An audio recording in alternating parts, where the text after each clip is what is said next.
Uma coisa interessante, eu estava ali organizando, recebi do Tiago, cadê Tiago? Quando eu vi Tiago lá, Tiago está ali. Tiago mandou um material para a gente fazer umas oficinas, né? E o tema era relacionamento entre solteiros. Ele me enviou, a gente bateu papo e tal, e junto comigo estava lá, por exemplo, o Navarro, que eu pego o Navarro sempre para me secretariar, porque ele é um cara muito bom de informática, é um MacGyver, ele. Né? Ele é engenheiro de informática, mas ele tem muitas outras habilidades. E está perto, eu puxo, é meu amigo, gosto dele, eu acho que ele também gosta um pouquinho de mim. Já faz parte. Está vendo que eu trabalho de forma subliminar, né? Eu falei para ele tirar a barba, ele tirou, eu falei, coopera comigo. Eu oro por você, faz tua parte. Mas foi muito interessante, a gente conversando, ele levantou uma questão que vários irmãos levantaram, qual é? Por que falar de novo sobre esse tema de relacionamento? Isso é um assunto já muito claro para a maioria. Né? Eu disse, olha, amado, na verdade sempre tem alguém precisando ouvir esse assunto. Número 1, é sempre um tema novo para alguém. Né? Entre nós e tudo. 2 é o seguinte, mesmo aqueles que já... Esse é o pessoal que fica sabotando a gente aí. Mesmo aqueles que já conhecem o tema, às vezes tropeçam no tema. Eu conheço muita gente boa que no convívio da igreja, na obra de Deus, estava ali a pleno vapor como solteiro, daqui a pouquinho casou, parou a vida dele espiritual. Foi um mau casamento, dele e dela, às vezes. Às vezes ela vinha se decolando, fazendo para Deus, casou, parou mal. Né? Até usei essa expressão hoje na minha reunião cedo, com o pessoal, 27 mais ali que a gente reuniu no cantinho. Eu falei para eles que a Sara Shiva tem uma frase muito interessante, ela diz que encalhada é aquela pessoa que casou mal. É verdade, casou mal, encalhou. Porque casamento é sério, é para a vida inteira. E aí, às vezes, não às vezes, sempre, é melhor estar só, solteiro, bem resolvido, do que estar mal casado. E parece fácil, explicava a eles, parece fácil. Então, eu dizia para Felipe, embora esse tema seja um tema que a gente já conheça, tem gente que sempre se atrapalha com ele. Sempre se atrapalha. E ele levantou uma questão interessante. Ele falou assim, não, Franco, porque tem muita gente apaixonada por outras questões. Eu falei, é verdade. Eu me lembrei da parábola do semeador. O que deixa a pessoa infrutífera muitas vezes não é a paixão pela mulher ou pelo homem, mas é a paixão pelo dinheiro. Jesus falou que a riqueza ia atrapalhar a vida de muita gente. O desejo de ser rico ia atrapalhar a vida de muita gente. Então você vê muito solteiro que ele está batalhando para ter as coisas. E isso também tem trazido para a sua vida um tempo de esterilidade. É infrutífero porque não tem um foco na missão. Depois eu lembrei um caso, a parábola do semeador toca 3 casos, vocês se lembram? O amor pela riqueza, mas o quê? Os cuidados do mundo. O que eu vou comer, o que eu vou beber, o que eu vou vestir. Tem gente que vive isso continuamente, está sempre ansiosa por isso. Sempre ansiosa.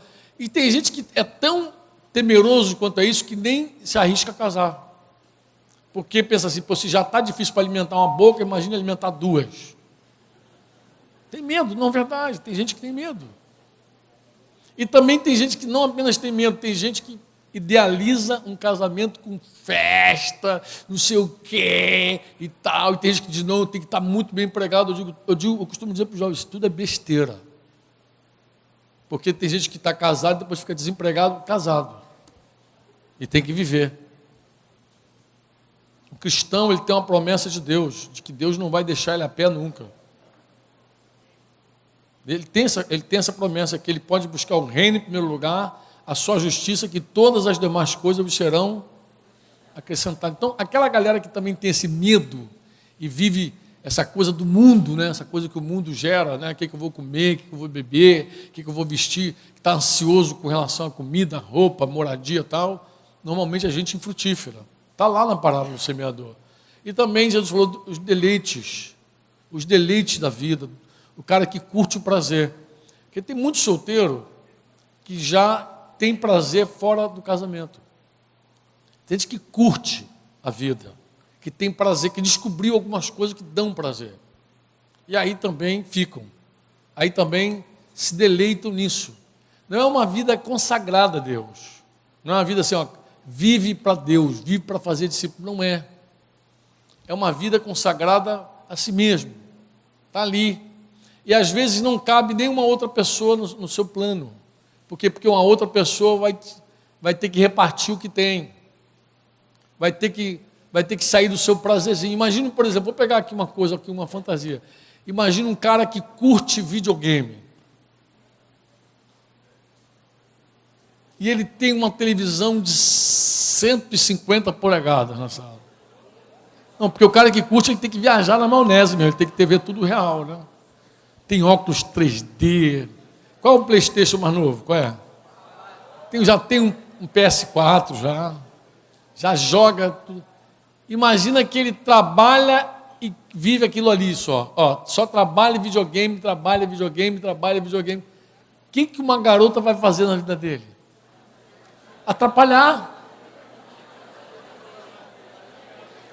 Ele já quase consegue ouvir ela dizer assim, benzinho, não vai dormir não. Ele já quase consegue.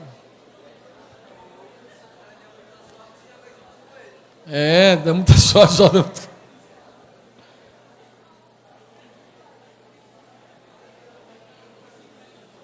Então, os deleites da vida não é só para rico, não. Pobre também tem deleite. Às vezes a pessoa descobre um negócio que preenche ela completamente. E ali ela fica. Ali ela vai ficando. Eu achei assim, muito interessante essa bola que meu irmão levantou. Eu falei, é verdade, irmão. Nossos problemas não se restringem apenas ao relacionamento do solteiro. Aquela coisa do... Até porque quem quer casar muito, não casa. Ou casa mal. Quem está muito afim de casar, não casa. Parece que Deus dá mesmo um trato legal. Fica aí até você aprender que isso não é tudo. Ou então, a pessoa acaba parando mal, porque um dia ela fica desesperada, quando vê a primeira oportunidade se atira. E aí cai na mão do lobo, e aí já era. A vida aí fica encalhada mesmo.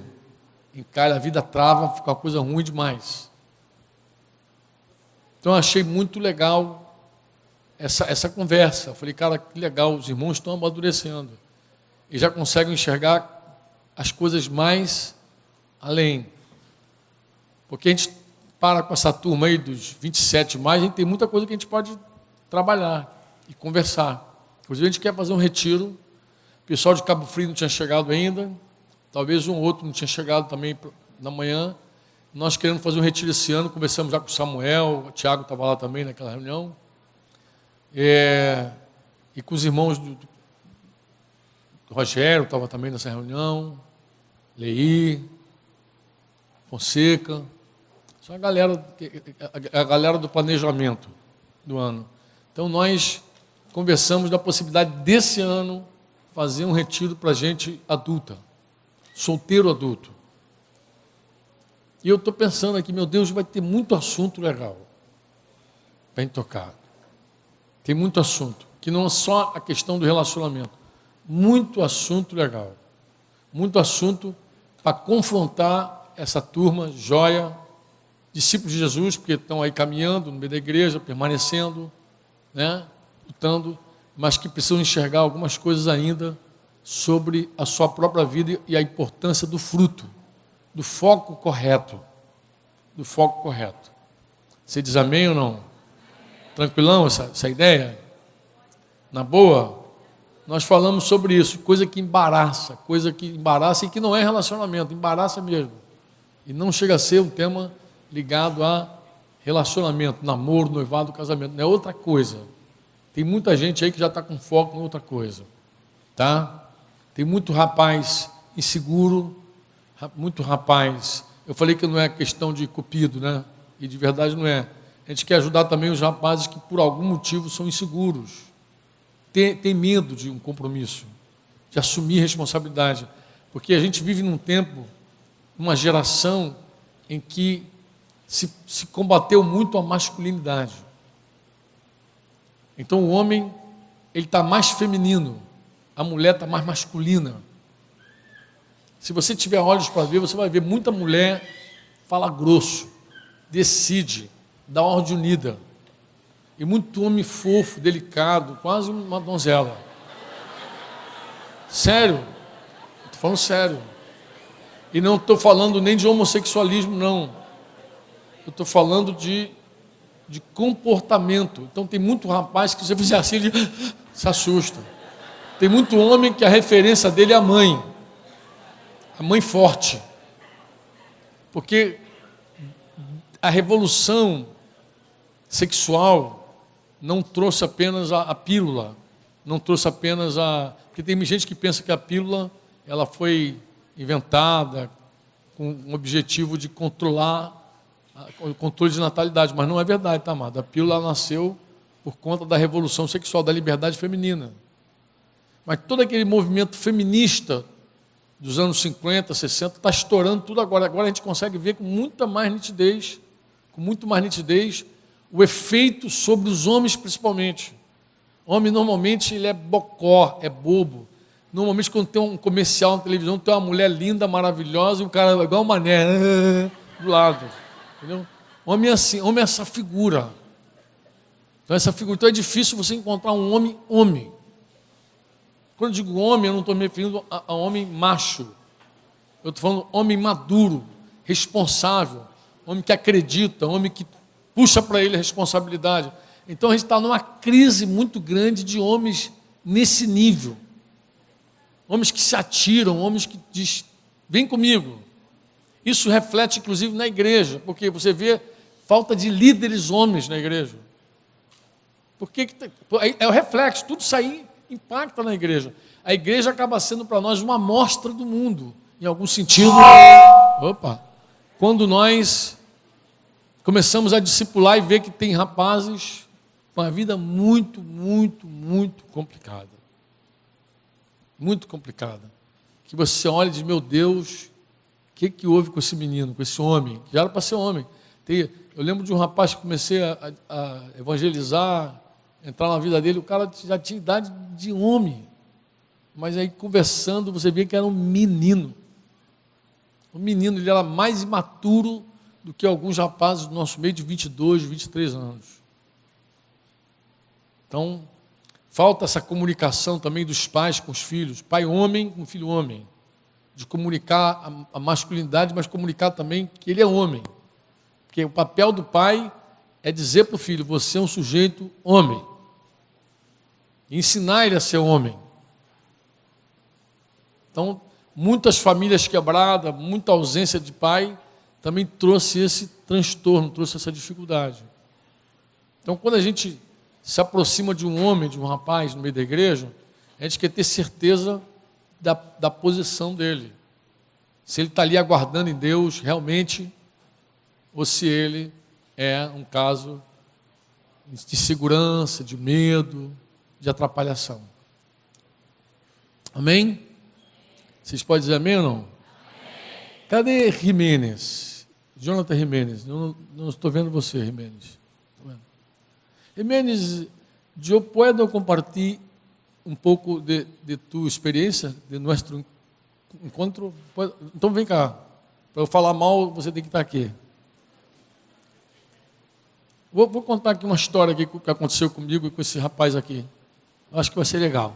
Vou até sentar aqui para ficar aqui com ele. Pode ser? Posso falar mal de você? Então senta aqui. Senta, porque aí, se os irmãos quiserem perguntar uma coisa, eles perguntam. Jimenez, dá para colocar um outro microfone aqui com ele aqui? Não é propaganda do Jimenez não, tá? Embora ele está lá no Deixa Quebrar. Não cantei para ele ainda essa canção. Tem? Se quiser botar a cadeira, fica... Tá bom? Os irmãos querem que a gente levante para não atrapalhar o trabalho de filmagem deles. Nessa mesinha não aguenta não, já vi que a perninha dela já foi. Vai ser cadeira. Obrigado, Anderson. Ele vai arrumar a cadeira para você, Ribenes. Na mesa aqui. Não é de cara a cara com a Gabi, não. De cara a cara aqui com a galera. De frente, face to face. Vou começar a contar a história do Jimenez. E aí vocês podem soltar bala nele aí, tá?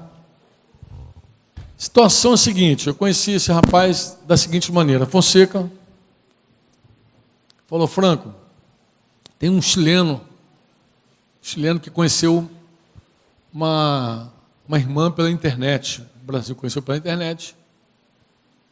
Era uma irmã divorciada, sendo que essa irmã divorciada tinha uma irmã biológica lá em São Paulo, com Fonseca.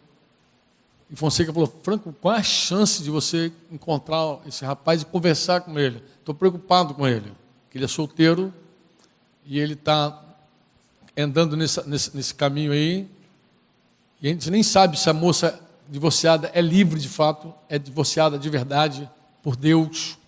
Né? Vocês entendem a palavra de Deus, sabe? Vocês sabem que nem todo divórcio Deus oficializa, é oficial. Para ser um divórcio verdadeiro, tem que ter uma causa que Jesus justifica. E Jesus só apresentou um caso. É o caso de prostituição sem arrependimento. E aí, nosso primeiro encontro foi em Santiago. Em setembro. Ele sabe até o mês, setembro. Eu lembro. Como esquecer? Ele já fala um pouco de português, já viu, né? Ele, inclusive, aprendeu português por causa desse relacionamento aí pela internet. Aí ficou mais... Pelo menos foi o que ele falou, estou aprendendo, tem que aprender. Né? Estou aprendendo. E aí, o que acontece? Em setembro, a gente se encontrou em Santiago, tivemos 1 hora em Santiago, foi isso? Ele está sem voz o microfone dele, por quê? Não estou ouvindo. Estão ouvindo ele aí? Estamos vendo? Agora sim. Tá. E aí, então, conversamos lá na Casa de Flores, lá em Santiago, conversamos. E eu fiz um desafio a ele. Eu falei, Jonathan, você toparia sentar com o presbitério da igreja lá no Rio de Janeiro para tocar esse assunto? E aí ele... Tá bom. Tá bom. Vamos tentar, vamos aqui. Vamos lá, vamos andar nesse isso. assunto. Ele já era um crente de uma denominação lá em Santiago. A menina também caminhando aí numa denominação, mas a gente conhecia a história dessa moça. Na verdade, era uma irmã que o Marcos de Deus celebrou o casamento dela. Então, tu vê que a gente conhecia bem, né? Era um casal que a gente já tinha proximidade, que já tinha andado entre nós, ó. O mundo é muito pequeno, o mundo, né? Muito pequeno. O mundo é pequeno. E aí, eles toparam, então eles vieram aqui no Rio, ela veio também, e começamos a ouvir a história dela. Ele não, porque ele é solteiro, é livre. Falei, você é solteiro, livre. Não é, o problema não é contigo, é com ela. E aí não foi, Cláudio, foi uma sessão. Ela morava aqui, e aí ela veio. O ex-esposo dela veio ao presbitério também. E nós conversamos com ela e com o ex-esposo dela. E aí eu tive que dar a notícia para o Jimenez. Falar, Jimenez, a nossa avaliação é que essa irmã não é livre. E eu pensei assim, nunca mais vou ver esse seu irmão. Pensei. Quase foi assim. Quase foi, né? Quase foi assim. Deus, como é que foi o nosso encontro? Conta como é que foi o nosso reencontro. Depois que eu falei com o presbitério aqui no Rio, a direção foi separar. Estão ouvindo ele ou não estão ouvindo bem? Eu estou achando também que esse microfone está sabotado. Espera aí. Depois que eu falei com o presbitério, o que aconteceu foi que a direção foi separar. Então, isso deixou uma magoa na gente. Eu perdi contato com o Franco quase um ano. E aí que eu estava em Chile, em Santiago, e perto do meu trabalho tem uma livraria. Eu geralmente estava indo à livraria cristã, e aí que eu vou entrando no metrô, isso é um detalhe importante, eu vou entrando no metrô e eu olhei para a livraria. Então eu falei, Deus, será que você tem alguma coisa para mim? Eu pensando em algum texto. É aí que eu vou para a livraria. Eu começo a olhar, estou olhando livro, e de pronto eu escuto a porta e entram 2 ou 3 pessoas falando português. Então meu ouvido já estava sensível ao português. Eu viro, estava Franco, e eu falei, Franco. Franco olha para mim e fala, Jonathan Jimenez. E aí que a gente ficou ligado novamente. Isso foi um ano depois de que eu falei com o presbitério pela primeira vez. Então, aí, isso que eu falo sempre com o Franco.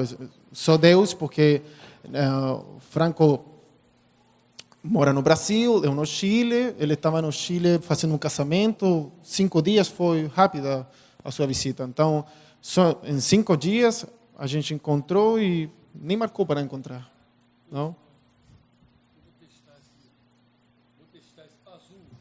Azul. Melhorou?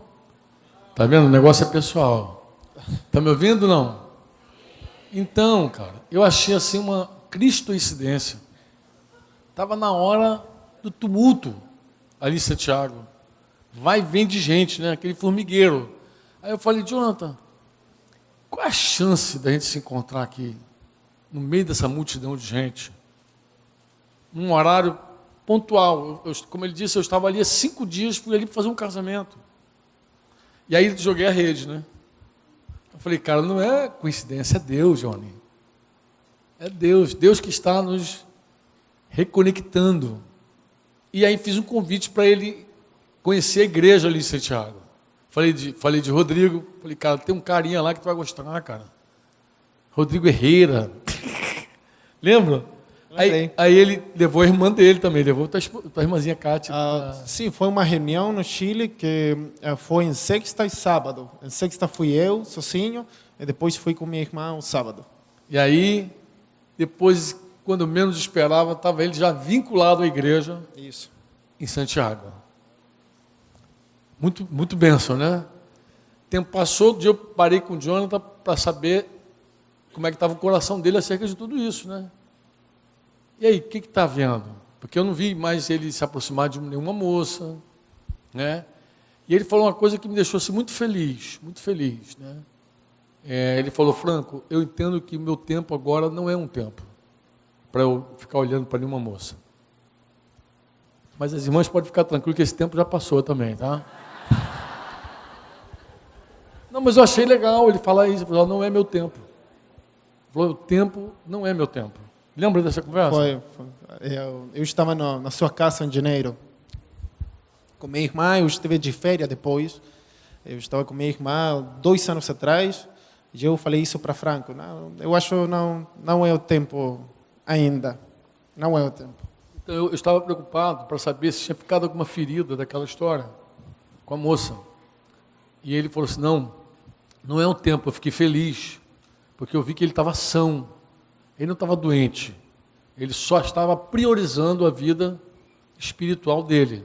Eu achei muito legal, e aí eu dei maior força para ele. Falei, então tá bom, amado, segue teu caminho, foca realmente teu crescimento espiritual, que é importante, isso é muito importante, mais do que ter um relacionamento agora que pode, de repente, até desviar você do teu foco, né? Porque muitos casais, quando começam a namorar, eles se fecham no mundo deles mesmos e se desorientam. Às vezes começa também uma idolatria muito grande, uma obstinação. Os líderes dizem, vai devagar, o cara não consegue. A liderança diz assim, dá um tempinho, o cara fica igual viciado. Se não falar com a menina, parece o viciado e a abstinência, fica de um lado para o outro, assim, igual zumbi.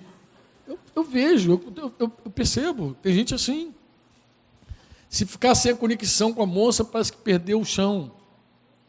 Então não há um espaço para a moça se relacionar naturalmente no corpo, não há um espaço. Isso é uma coisa que a gente fala há muitos anos, né, Cláudio? É um conselho do presbitério, gente, dá espaço, deixa a pessoa respirar. Aí tem outros casos que a pessoa acha que estão se intrometendo na vida dela. Não, estão se intrometendo. E tem cara que consegue até puxar a garota para perto mesmo e dar aquela abraçada de leão, entendeu? Diz, ela é minha, ninguém tá, acho que eu vim primeiro, e fica um negócio muito ruim. E tem moça também muito segura que começa aquele ciúme doentio e não sabe que isso vai refletir lá no casamento. Porque uma relação errada no namoro, noivado, daqui a pouco você vai colher no casamento, porque casamento não santifica. Casamento não cura, não libera. Casou, agora chegou à estatura de varão perfeito. Não é assim. Quem tem uma meta com Deus deve ter meta com Deus enquanto solteiro. para quando você casar só ser uma consequência. Você diz amém ou não? Estão me entendendo o que eu estou falando? Uma coisa, eu gostaria de falar uma coisa.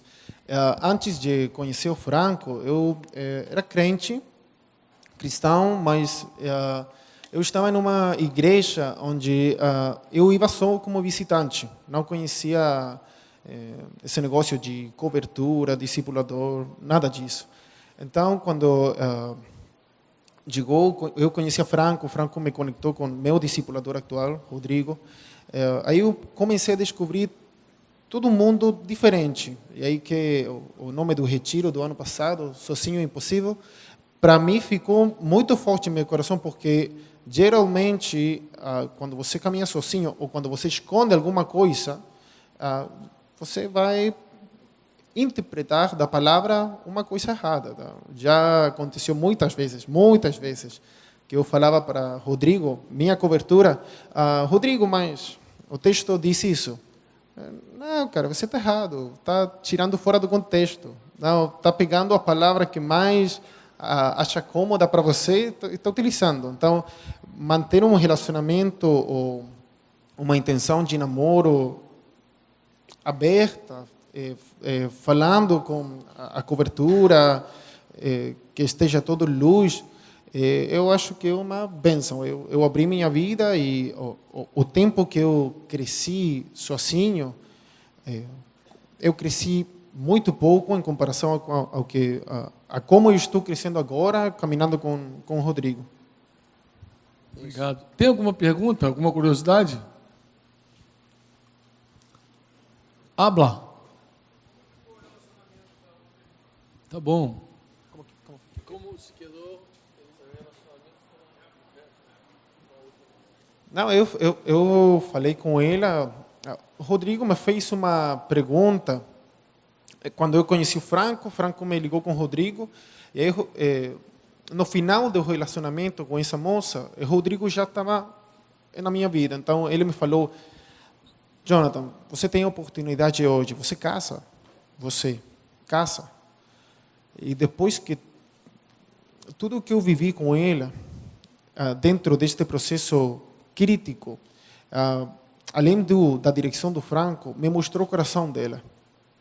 Como o coração dela reage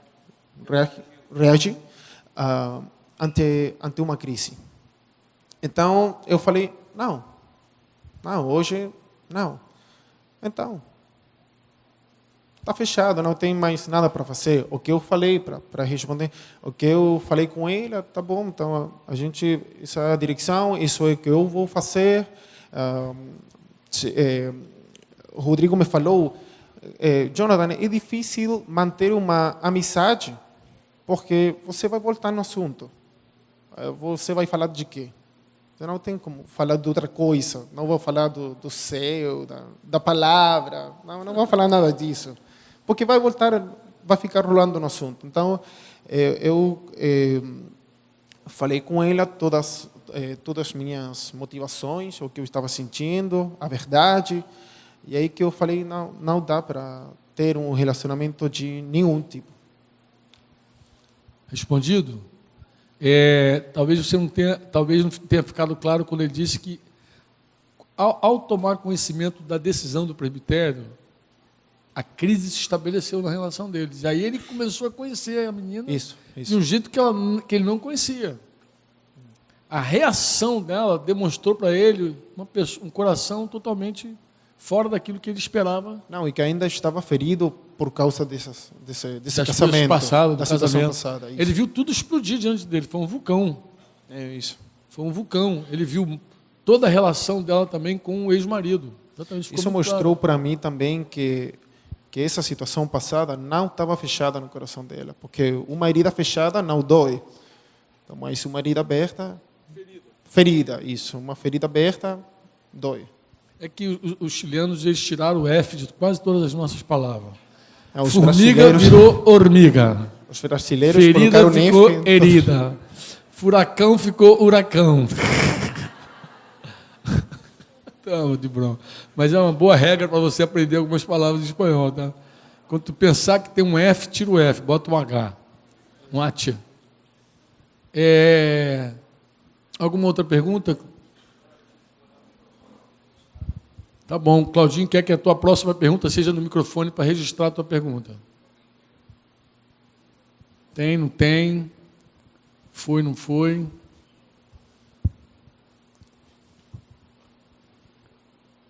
O Rodrigo Herrera, a gente conhece o Rodrigo já há muitos anos, desde que era garoto. Uma das primeiras viagens ao Chile, conheci o Rodrigo. O Rodrigo é daquele time do Daniel na Uepan, essa época toda, né, Rodrigo? Eu tenho uma história com o Rodrigo também muito legal, não vou falar mal dele não, mas vou... Posso falar, Rodrigo? Rodrigo, muito jovenzinho ainda, está casadinho agora. Está quantos anos casado já, Rodrigo? Tem um tempinho já, né? 12? Uma benção, né?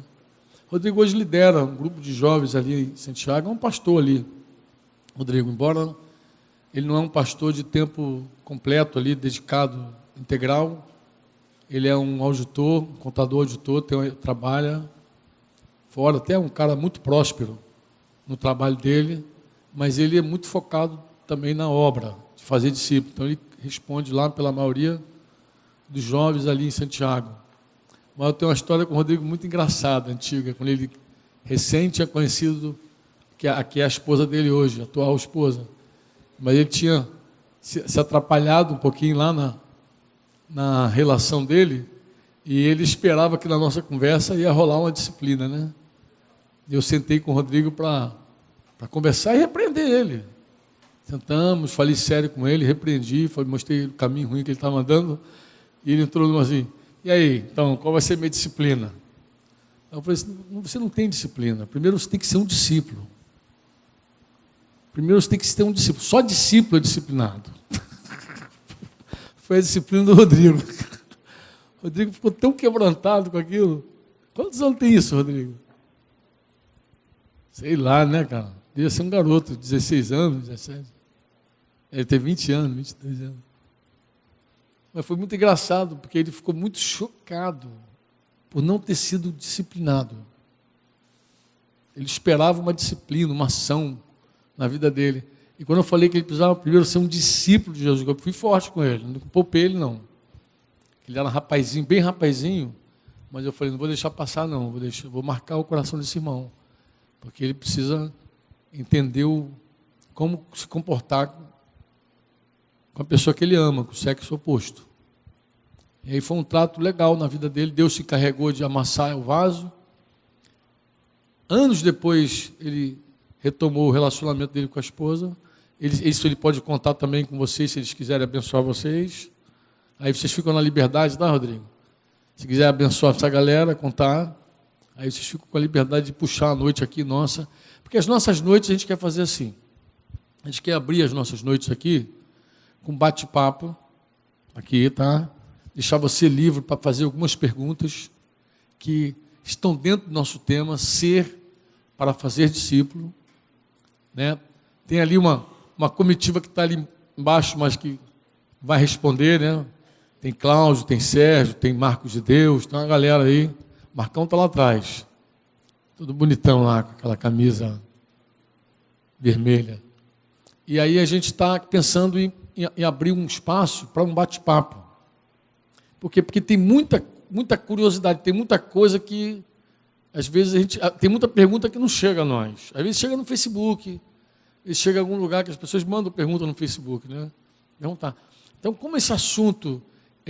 lembra que eu falei com alguns irmãos que a gente teve um encontro domingo com um grupo de jovens lá no shopping? Um encontro natural, a gente se encontrou assim, espontaneamente para tomar um café, e aí começamos um bate-papo. Eu falei isso ontem, não falei?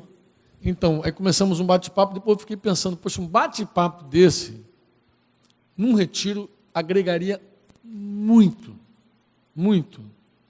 Por exemplo, um dos temas que foi levantado naquele bate-papo é o seguinte, porque o tema foi o seguinte, era irmãos que se desviam e ficam depois jogando pedra naqueles que estão no meio da igreja. Ficam cobrando, né? Porque quem se desvia sempre tem um motivo para estar lá fora, não é verdade? Normalmente a igreja é culpada. A igreja não ama, né? A igreja não ama. Esses dias eu Oi. Um rapaz desse que está fora me escreveu no Facebook assim, em off. Colocou assim: Franco, como é que eu posso crer numa Bíblia, num livro, que fala de amor quando ninguém ama? Como é que eu posso crer, acreditar nessa palavra, se as pessoas que deveriam ter um comportamento X têm um comportamento Y? E a terceira pergunta, ele: como é que eu nunca te perguntei isso antes? Eu respondi de forma simples, eu falei assim: filhão, a própria Bíblia diz que nos últimos dias o amor de muitos esfriará. Então, se as pessoas não estão amando, a Bíblia tem razão, você deveria ler mais esse livro e considerar ele. E eu estava explicando aos irmãos que a gente não tem que se defender das acusações. A gente não tem que se defender. Quando alguém diz para um crente assim: agora eu sou livre, eu faço o que quero, você está lá na igreja, seu bobão, você é escravo. Você não tem que dizer, provar com o cara que você é livre. Você diz: pô, é verdade, eu sou escravo mesmo, eu sou escravo de Jesus, mas é uma opção minha, é uma escolha que eu fiz. Eu escolhi Jesus, eu escolhi ser escravo dele. E você é escravo do pecado, você fica aí, depois a gente vai ver quem é o Senhor melhor. Porque as pessoas que se declaram livres, no fundo, são também escravas. Você quer ser escravo do seu prazer? Seja escravo. Daqui a um tempo, você vai ver quem fez a escolha certa. Quem serve ao Senhor bom. Às vezes a gente entra numa de se defender e de querer dizer: não, eu sou livre, escravo em você. E começa uma contenda, né? Eu pensei assim: se eu falar para esse rapaz que está fazendo essas perguntas aí, alguma coisa que ele pensa que eu estou me defendendo, vai começar um bate-boca aqui, vai começar uma briga aqui pelo Facebook. Então eu não tenho que me defender. Até porque nós devemos amor a todos. A ninguém devais coisa alguma, a não ser a quem devemos amor? A todo mundo, pô. Nós não somos credores. Nós somos o quê? Devedores. Então a gente não tem que brigar, levantar nenhuma defesa, bandeira de defesa e tal. A gente conversar sobre esses e outros assuntos, né? Esses e outros assuntos que eu achei muito legal. Conversamos sobre o mundo, conversamos sobre a carne, sobre o diabo. Então seria legal se você pudesse ter disposição para as noites a gente se encontrar por aqui, você fazer alguma pergunta, já deixar pronta, a não ser que alguém já tenha. E junto com isso nós vamos apresentar aqui um sarau, um momento de música inédita. Então nós queremos tocar, e a gente vai tocar pelo menos umas 5 hoje, antes de dormir. Está tudo pronto aí já? Tudo listo? Nós vamos cantar umas 5 músicas, 5 canções inéditas. Hoje foi um dia atípico, muita gente chegando, problemas com alojamento. Deixa eu dar uma pausa. Tem alguém ainda sem alojamento aqui entre nós? Todo mundo alojado? O pessoal de Cabo Frio, todo mundo alojado, Thiago? Todo mundo na boa? Um em cima do outro, Carandiru, como é que tá? Não, porque eu fui no alojamento do Japaz, eu me lembrei daquele filme Carandiru. Tá legal, né? Dá para sobreviver. A verdade é a seguinte: quem já fez retiro em CIEP, esse lugar é um palácio, né? A galera do CIEP está achando isso lindo, né? Agora tem uma galera aqui que é de hotel, entendeu? Aí cai o padrão. Aí já acha que esse lugar é horrível. Mas a galera do CIEP acha esse lugar lindão. Quem acha que está bem acomodado, diz amém. Amém. Então tá, glória a Deus. Amém. Teve um irmão solteiro que estava no carro comigo e falou assim: não, Franco, eu fui ensinado a dar graças a Deus em tudo. Então tá tudo bom, né? Maravilhoso. Não vou fazer propaganda do cara não, mas ele falou, ó. Mais de 27. Mais de 27. Falou, falei, gostei de ver. Não reclamou. Não, se reclamasse também, a gente ia sentar e conversar. Mas não reclamou. Não reclamou. É muito legal também, quando a gente sai para uma viagem, para um retiro, uma coisa qualquer, colocar a expectativa da galera lá embaixo. Não, é verdade. É muito ruim quando tu coloca a expectativa alta. Não, tu vai lá é maravilhoso, lá tem uma piscina, lá tem um negócio, lá tem ar-condicionado. O cara chega aqui achando que é 5 estrelas. Aí, ele fica achando que... Ele dá a nota. Qual a nota? 4. Só que ele esperava 10. Então, 4 para 10 está muito abaixo da expectativa. Concorda? Agora, imagina se as pessoas falam, olha, cara, para dormir no chão, tem barata, inclusive tem umas baratas que voam de noite, tinha um gambá, um mano desse no banheiro das mulheres. Elas acharam que era um rato gigante, era um gambá. Vai colocando a expectativa delas lá embaixo, elas vêm assim, achando, no máximo, se o negócio estiver bom, é 1. Mas foi 4. E 4 está muito acima de 1. Então eu gosto de deixar o pessoal sempre... Quando a gente viaja nessas viagens missionárias, qualquer lugar que a gente vai, eu já deixo o pessoal lá na poeira. Eu falei agora o pessoal do sertão, falei, tem escorpião, cobra. E tem mesmo. Então não estou brincando, não. Sapo, eu já vi um sapo fazendo uma arte, assim, pegando as mosquitas, com aquela língua gigante que ele tem. Sapo de tudo que é tamanho. E vou aterrorizando todo mundo. Quando o pessoal chegar lá, acha que tudo é lindo, maravilhoso. Ah, isso não é tão feio quanto pintaram, não, Franco. Ah, que bom. Mas como tem essa galera que vem com a expectativa alta demais, não é legal. Quem vem com a expectativa lá embaixo, eu sei que está bem. Vou voltar a perguntar, todos estão bem acomodados aí, não? Amém? Tem gente que está indo para casa também, não tem? Gente que está indo para casa dos vizinhos, do irmão? Tem? Espero que você também fique bem lá. Eu sei que quem está saindo vai pagar um preço maior, porque vai sair daqui, o tempo de deslocar até o lugar, dormir, depois ter que sair mais cedo para chegar aqui, é cansativo pra caramba. Mas, muitas graças, irmão. Quer falar alguma coisa a mais? Tiraram o microfone dele, irmão, que passou. Sabotaram ele. Dá voz para ele aí. Medo da voz. Não sai não. Ah, não desligou não. A bateria que acabou. Tá rojo. Tá bom, muito obrigado. Se vocês têm alguma dúvida ou querem me perguntar alguma coisa mais privada, pode falar. Estou aberto para responder. Obrigado. Obrigado você, cara.